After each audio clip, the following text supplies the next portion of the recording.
여러분 안녕하십니까? 드디어 터질 게 또 터졌습니다. 잘 아시는 것처럼 이재명이가 구단주로 있던 성남FC 후원금에 대해 검찰이 혐의 입증에 대한 강한 의지를 드러내는 것은 무엇이겠습니까? 이재명이가 성남FC 운영진들의 본인의 핵심 측근들을 앉혀놓고 후원금을 유치해 오면 많게는 60%까지 인센티브를 주었다고 하죠. 이에 검찰이 제3자 뇌물 강요죄 등으로 이재명 혐의 입증할 수 있다라고 강하게 주장하고 있지요.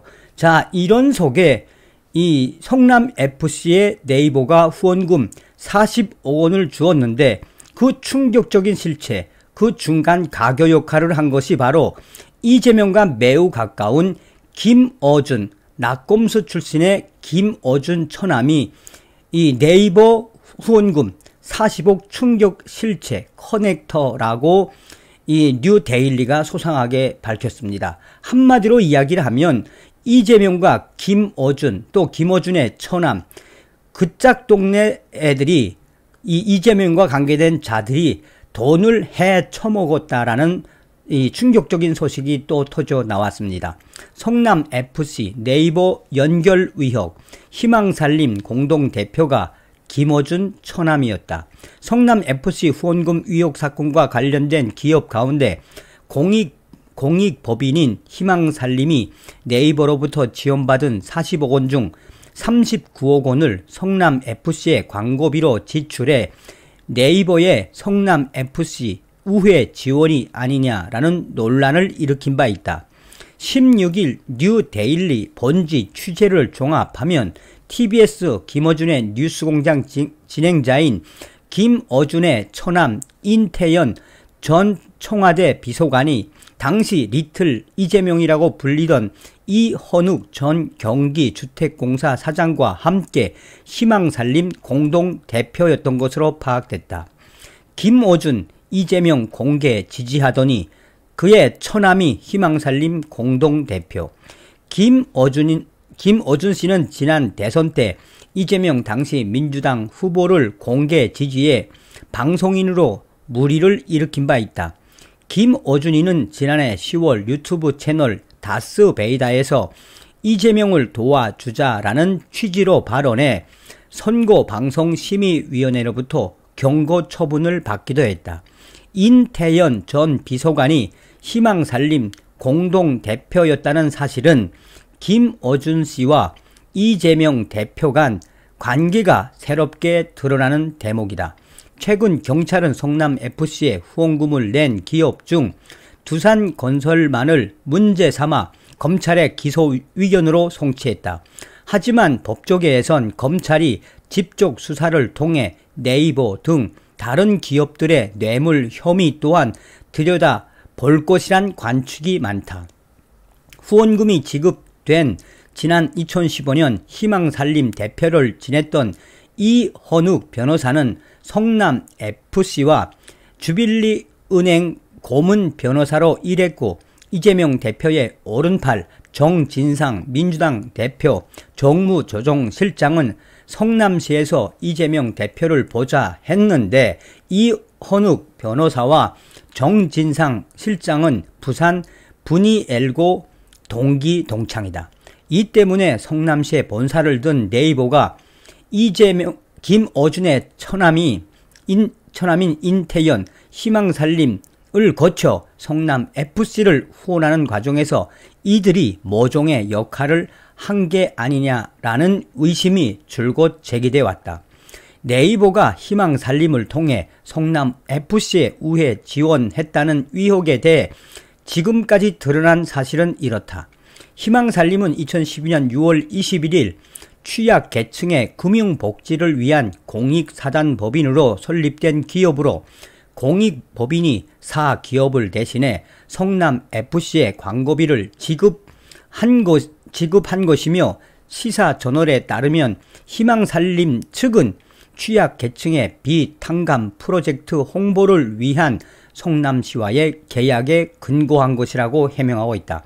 그러나 이재명 당시 성남시장의 측근인 이 전 시장과 친 이재명 8호 분류되는 김어준 씨의 인척인 인 전 비서관의 희망살림을 이끌었고, 이재명 전 시장이 네이버 지원 직후 성남FC 감사로 자리를 옮긴 사실도 위구심을 더하고 있다.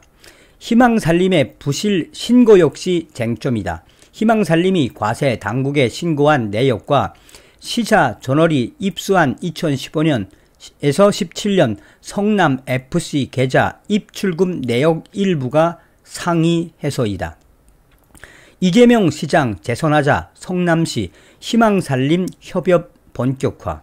희망살림과 성남시의 관계는 10여 년 전으로 거슬러 올라간다. 이재명 당시 성남시장은 2012년 11월 7일 서민부채 상담 등을 위한 성남금융복지상담센터 설치 운영 계획을 발표했다. 희망살림의 주 사업은 저소득 취약계층을 위한 모금사업, 이들을 위한 금융복지 상담 등이었다. 이혼욱 전 사장은 2015년 4월까지 희망살림 대표로 이름을 올렸다. 그는 2016년부터 17년 성남FC 감사였고, 이재명 시장의 경기지사 시절 경기주택도시공사 사장을 지냈다. 이로부터 2년 뒤 이재명 시장이 대선에 성공한 2014년 성남시와 희망살림 간 협업이 본격 시작됐다. 성남시와 시의회, 희망살림 등은 2014년 9월 12일 비탄감 프로젝트 출범식을 열었다. 모금 활동을 통해 장기 연체된 부실 채권을 싸게 사들인 뒤 부실 채권을 소각해 채무자들의 빚을 없애주자는 게 프로젝트의 취지였다. 이재명 시장이 2012년 공언한 성남시 금융복지상담센터도 이 무렵 설치됐다. 센터 설치 운영을 위한 시 조례는 2014년 11월 10일 제정됐고 2015년 3월 6일 센터 문이 열렸다. 네이버와 성남FC는 이때 등장했다. 성남시와 희망살림, 성남FC, 네이버 등 네 것은 2015년 5월 19일 비탄감 프로젝트 참여와 확대를 위한 협약서에 서명을 했다. 네이버가 희망살림에 2년간 4번에 걸쳐 45원의 후원금을 내고, 희망살림은 이 후원금 중 39억 원을 성남FC에 2년간 광고료로 지급하며, 성남FC는 경기 때마다 비탄감 프로젝트를 홍보하기 위해 롤링 주빌리 로고를 메인 스폰서 광고로 표출한다는 게 주요 서명 내용의 골자다. 성남시는 관련 행정 및 캠페인 참여 등 지원을 약속했다. 재윤경 당시 희망살림 상임이사가 협약 대상자로 나섰다. 재윤경 전 이사는 민주당 20대 비례 국회의원이었고 2020년 총선 때 민주당의 비례위성정당 더불어시민당 수석 대변인이었다. 이재명 시장의 경기지사 시절 경기도 일자리재단 대표이사이기도 했다. 현행법상 공익법인도 주무관청 등의 승인을 받은 경우 수익 등 여러 사업이 가능하며, 이때 수익은 법인세 부과 대상이다. 공익법인은 정당한 대가 없이 특수관계 법인 등의 광고 홍보가 금지된다. 희망살림의 성남FC 광고비 지출 과정의 경우 이는 수익이 아니라 기부금으로 분류된다. 희망살림은 2019년 11월 사단법인 희망살림에서 롤링 주빌리로 상호를 변경한다. 희망살림 과세 당국 부실 신고도 도마에 올랐다. 성남FC가 아닌 성남시의 입금, 담당자 실수였다라고 발뺌을 했다. 희망살림 현 롤링 주빌리의 과세 당국 부실 신고도 도마에 올랐다. 희망살림이 기부금 단체로 지정된 이후 국세청에 신고된 기부금품의 모집 및 지출 명세서와 성남FC 입출금 내역은 전부 달랐다. 국세청 자료에 따르면 희망살림은 2016년 8월 성남FC에 10억 원을 지출하면서 목적을 부실 채권 매입으로 기재했다. 10월에는 5억 원씩 두 차례에 걸쳐 모두 10억 원을 성남FC가 아닌 성남시에 입금을 했다. 이때도 부실 채권 매입을 목적으로 명시했다. 성남FC 입출금 내역에는 2016년 입금과 관련해 롤링 주빌리 로고 노출 광고료로 20억 원 입금으로 돼 있다. 희망살림 측은 이와 관련해 당시 담당자의 실수였다며 2016년에 총 20억 원을 성남FC에 광고비로 입금한 게 맞다라고 설명했다. 희망살림의 기부금 수입은 네이버가 지원한 2015년 21억 원, 2016년 26억 원이 가장 많았다.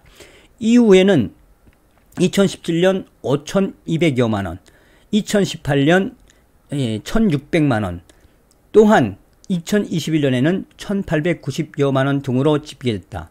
한편 이재명 전 시장은 민주사회를 위한 변호사 모임 출신으로 2018년 지방선거 때 성남시장 후보로 출마해 내가 이재명이다 라는 슬로건을 내세우기도 했다. 또한 이재명 후보의 핵심 공약인 기본주택 등 각종 부동산 정책을 설계한 이재명의 최측근들. 사실상 김어준의 처남, 그 처남이 희망살림의 공동대표였으며 네이버와 관계되어 있는 핵심 인물이어서 지금 이 소식은 일파만파 확산되고 있다. 간단하게 이야기하면 이 이재명과 또 정진상 같은 자, 김어준의 처남인 인태현 전 청와대 비서관들이 대놓고 해쳐먹었다는 이야기입니다. 그러니 이제 점점 이재명과 관계된 김어준의 처남도 수사선상에 있다라고 해도 과언이 아니겠습니다. 모조리 잡아들여야 합니다. 다음 시간에 뵙겠습니다. 멸공.